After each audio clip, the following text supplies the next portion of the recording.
Okay, here's another really cool tool. This is a 10-inch compound miter saw that's foldable.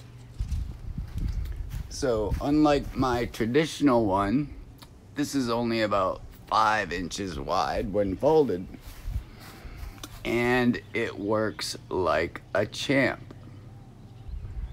Okay, here it is unfolded.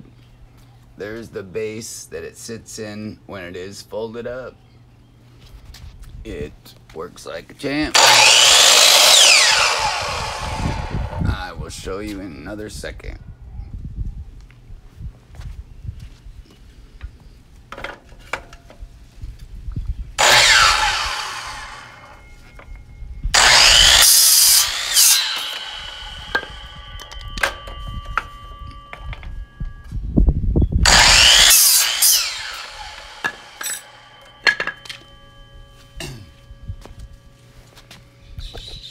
And there you have it, another cool tool.